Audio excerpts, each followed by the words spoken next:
So what we'd like to do, each of you having had a chance to kind of bring your own perspective on the role of locally grown food in building sustainable rural communities, let's open up for some conversation among you. Like what things struck you about what you heard from each other? What questions do you have? What maybe differences of opinion might you have on what you've heard from each other so far tonight? May I go first? I think agriculture certainly is the most essential industry in America, without any doubt. And we certainly live in an agricultural-based community here. We can try to fight that any way we want to, but this is an agricultural-based community. It always has been. And that's what has made this community what it is. So I think the Wendell Berry Institute made a great choice with that in mind. And I'm very glad they're here. And I don't personally, I'm not running for political office, so I guess I don't have to be politically correct tonight. So, and I think agriculture is going to continue to be important in this community. It has to be important in this community because I really don't see the manufacturing community going much farther because of the problems they have with employment now. They can't find enough employees to fill the positions they have as it is. So I think we're going to have to lean maybe a little heavier on agriculture. And how do you see that? Because that's kind of what how do I see what now?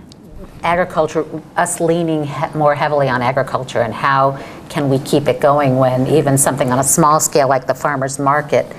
Well, it's always kept going, Eileen. You know, 30, 40 years ago, this time of the year, between Thanksgiving and Christmas, this little town was hopping with activity from the sale of tobacco. It had nothing to do with food, but that was our largest agricultural crop in this community was tobacco. And there were more farms in this community paid for from tobacco sales than anything else since I was a kid. And so after that passed, to some degree, there still is some tobacco growing, just a fraction of what there was. It has relied on other things. You know, this diversification money that the tobacco diversification money has branched out in many different directions, and the beef industry is one. You know, we're 5th or 6th in the state of Kentucky as far as beef production is concerned. So you know, we've gained in many other areas what we lost there. So you know, what's going to be the next big boom? I'm not sure, but with the productive land that we have, you can't take that away from us. That will always be here. You know, they can take factories are just concrete and steel. They can pack up and leave in a hurry. And as anybody's been around a long time, I've seen a lot of them come and go. But this land we have, the productivity of it, it's better than it's ever been. So this is not going anywhere. So we have to take that and build on that because that's where our foundation is, and that's, I guess, where it's going to be in the future. Well, and I would say too that thinking about different ways of manufacturing, thinking about Kentucky royalty, thinking about some of the things that are happening in our own community in terms of small scale manufacturing, those visions for manufacturing that are kind of alternative visions. Right. You know, no, are they, you know, providing employment for 300, 400, 500 people? No, but if we start thinking about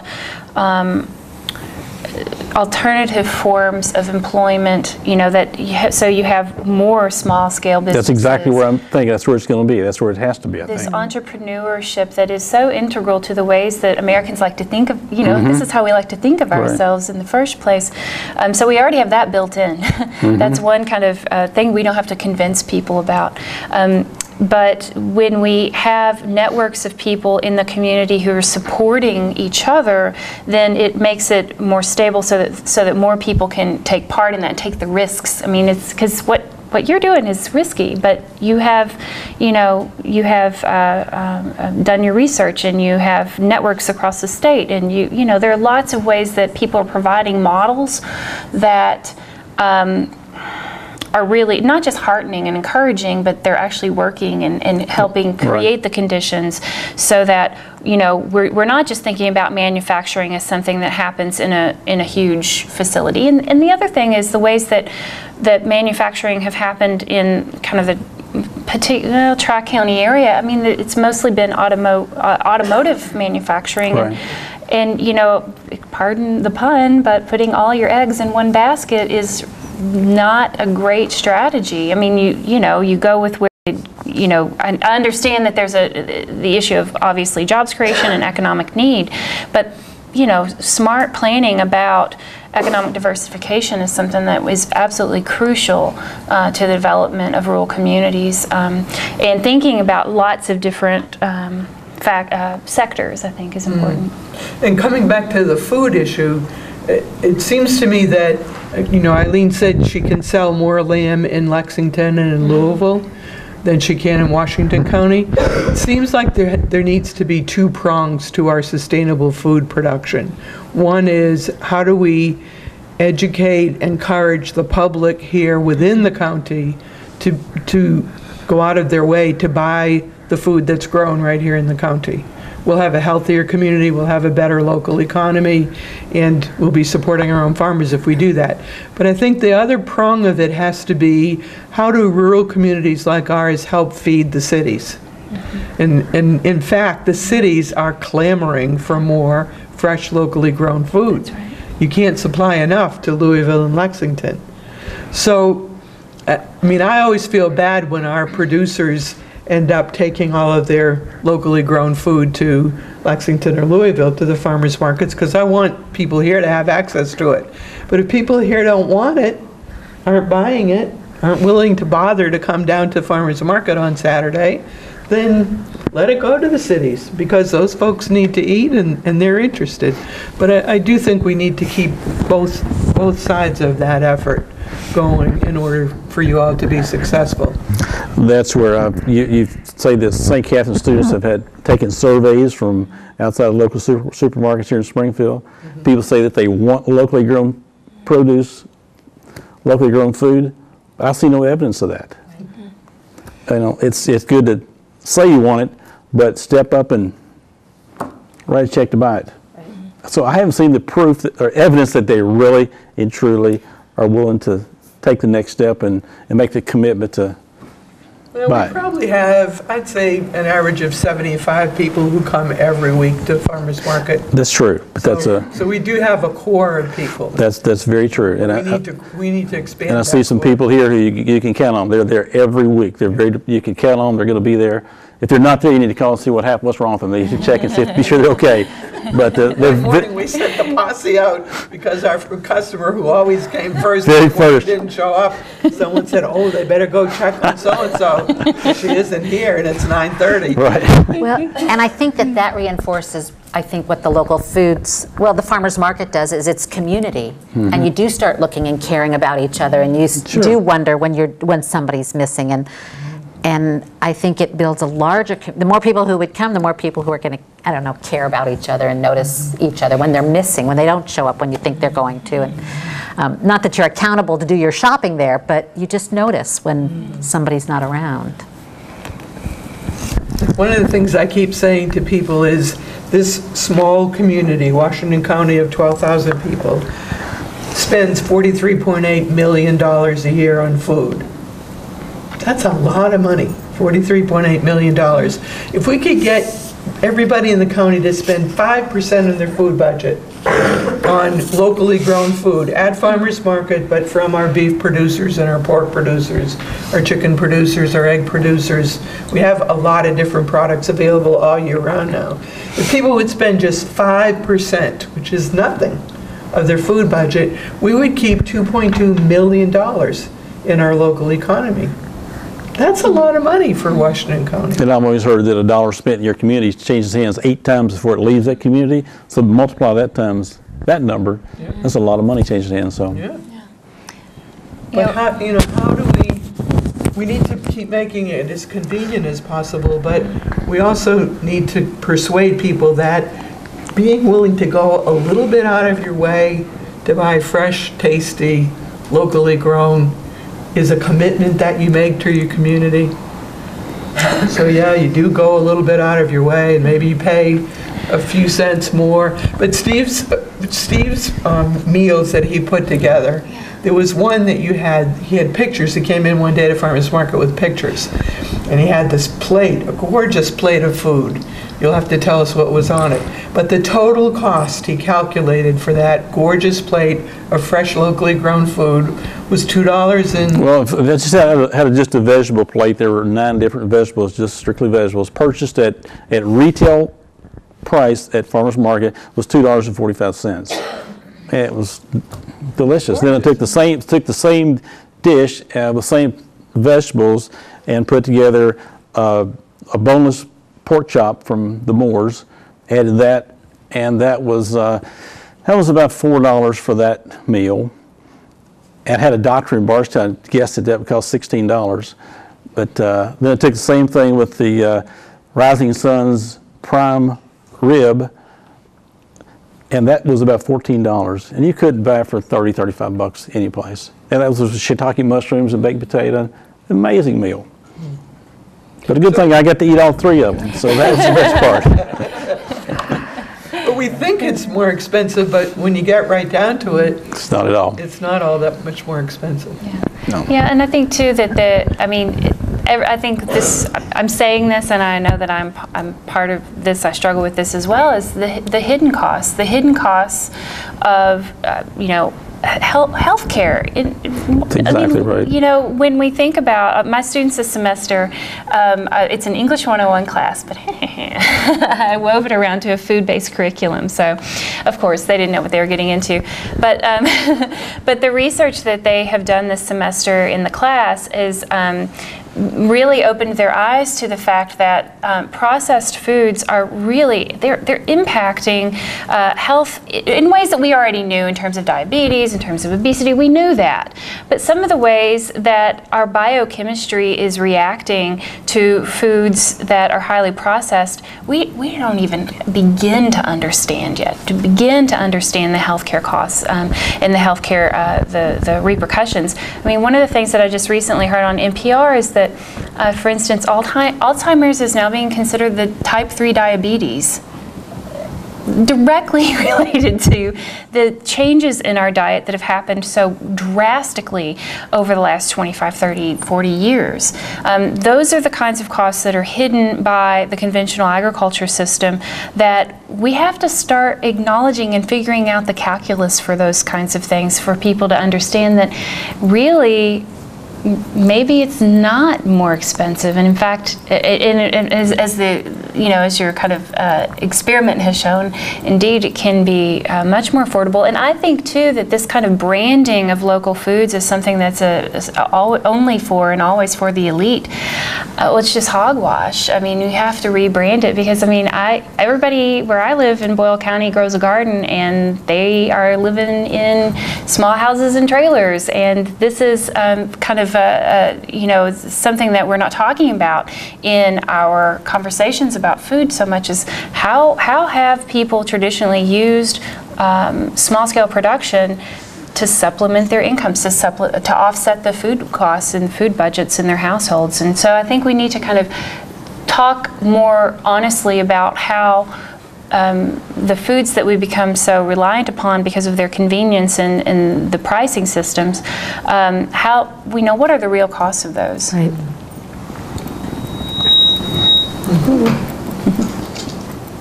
Anything else you want to say to each other before we invite the audience in? I better be quiet. I like what you had to say. No, you talk about food. I got somebody sent me something here a few months ago. I own American Dairy Service. I guess they thought I was in the food processing business. And they sent me a catalog of all their food products that they sold. And one is just, I can't forget about her, chicken nuggets. You know, we grew up and processed our own chickens. I know where the wing, the leg, the thigh, the breast is. I don't know where the nugget is. I can't, what's the old commercial of Winnie, where's the beef? Where's the nugget? I know where the nugget is. It's the skin and the scrap that they can't sell any other way. They made a nugget out of it. They make a big slurry of paste. They start spitting out nuggets. And we feed it our kids just right and left. Kids love chicken nuggets.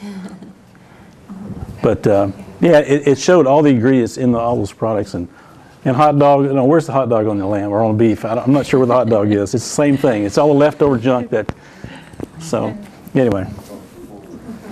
The other thing we haven't mentioned is the threat to our food supply that's coming from the changing climate that we live in. No matter what you believe about why the climate is changing, it's pretty hard to deny that the changes are happening. And it's going to be a real challenge to figure out how to feed the world if we keep going the way we're going. If we burn as much fossil fuel as we do, transporting our food, which the average meal that you buy from the supermarket has traveled 1,500 miles to your plate. From California, from Florida, from Chile, from China. It's long distance transportation, which means you're burning a lot of fuel. So if we could source our food right near where we live, then we would cut down the amount of carbon dioxide in the air and have a better chance of food continuing to grow healthily. But if we have many more summers like last summer, we know what happened to the corn crop in this county, because corn can't grow when it's too hot.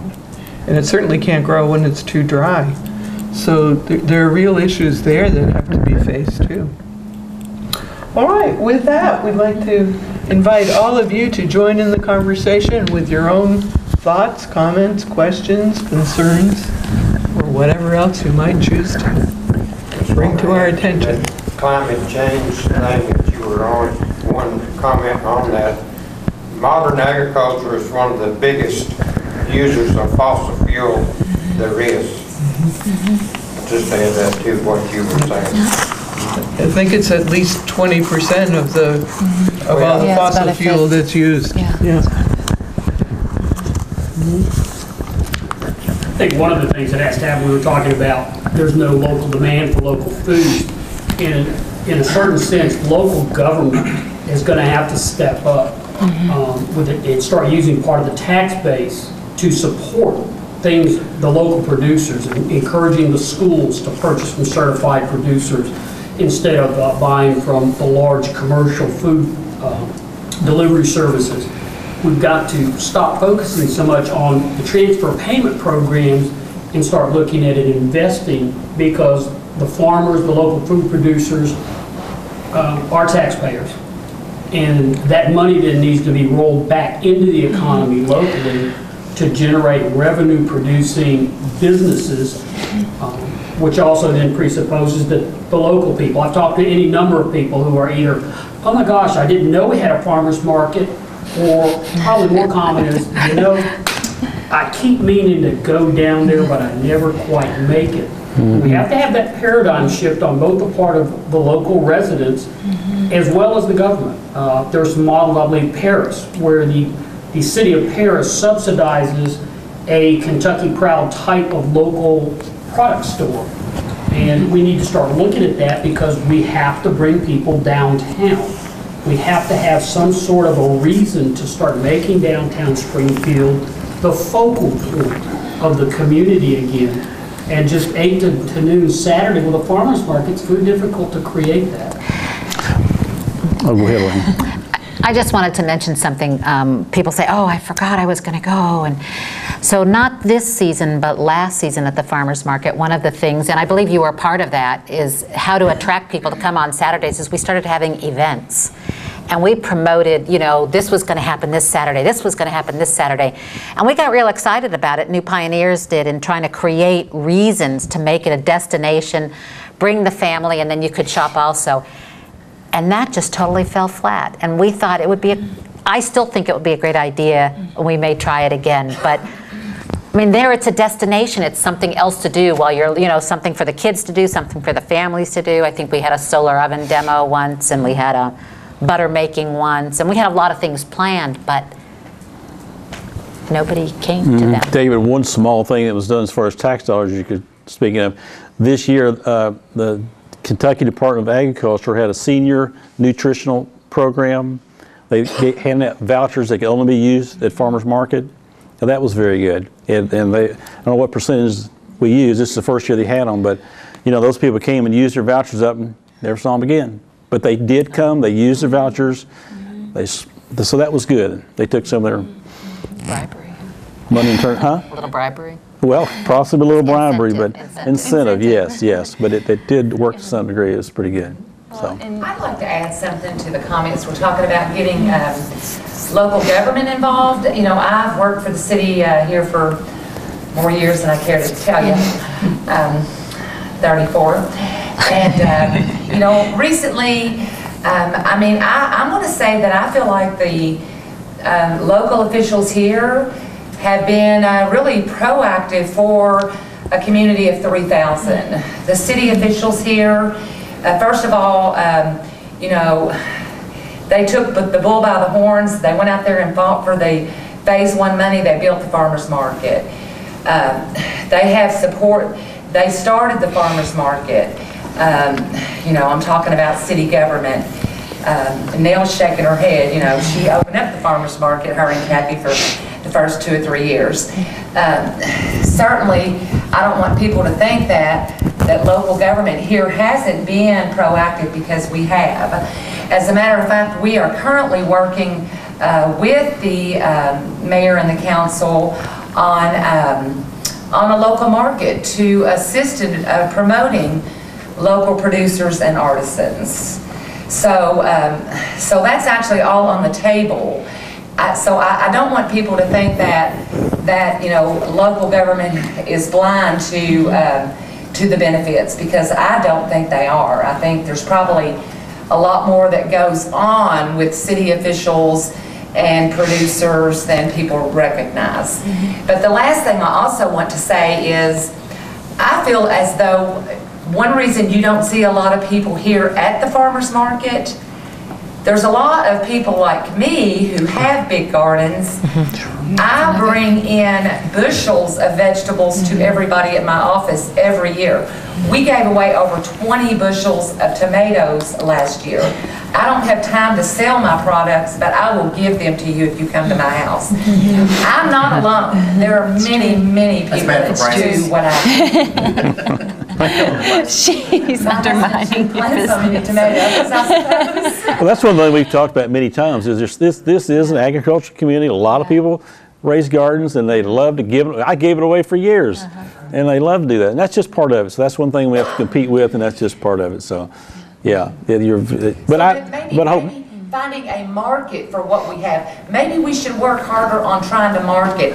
And how do we do that? And maybe we need to look at more than just city government and marketing. Maybe we need to look at county, state, and federal. And some, you know, if we want to talk about government, you know, I know we don't want them involved, but yet we always reach out to them. I mean, we all do it. You know, we want government out of our way, but every time we need something, let's go over and talk to the city. You know, and I mean, and we all do it. I'm not pointing fingers at anybody, but you know, maybe we, you know, talk about subsidies. You know, maybe we need to think about subsidies on healthy foods. You know, I mean, it's kind of backwards, because, you know, the reason we're obese, the junk food is the cheap food, and everybody here can admit that.